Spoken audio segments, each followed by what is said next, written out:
ہم تو امامت کو واجب سمجھتے ہیں، ضروری سمجھتے ہیں، خلافت کس کی تمنا نہیں؟ ہم جانتے ہیں خلافت کیا ہے اور کیا چیز نہیں ہے، لیکن مطلب یہ تھوڑی ہے کہ اب جھوٹی حدیثیں گھڑ کے ڈاکٹر اسرار صاحب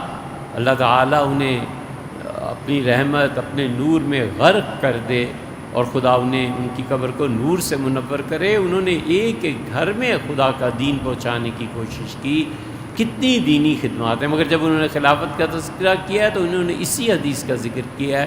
کہ رسول اللہ صلی اللہ علیہ وسلم کو مشرق سے ہوا آئی تھی، پھر مشرق میں مالا کنڈ ہے، پھر پاکستان ہے، یہاں کی فوج جائے گی اور جا کر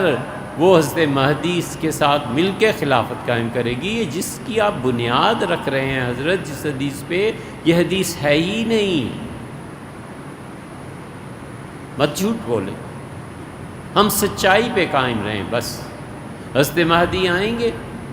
اور یہ نہیں غور فرمایا گیا کہ رسول اللہ صلی اللہ علیہ وسلم ہادی نہیں کہا، مہدی کہا ہے۔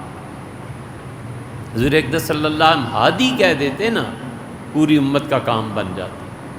یہ فرمایا مہدی آئیں گے، ہادی تو سیدنا مسیح علیہ الصلوۃ والسلام ہوں گے۔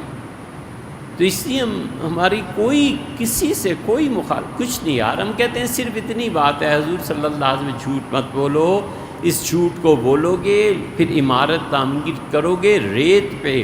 آئندہ آنے والی نسل ہم سے پوچھے گی یہ حدیث میں، ہم کہتے ہیں یار حدیث میں نہیں آیا، وہ کہتا ہے یہ دین کیا جھوٹ پہ مبنی ہے؟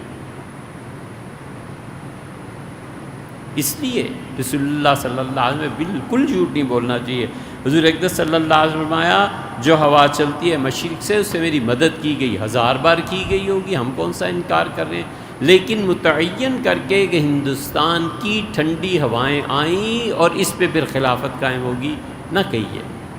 مت بولیے۔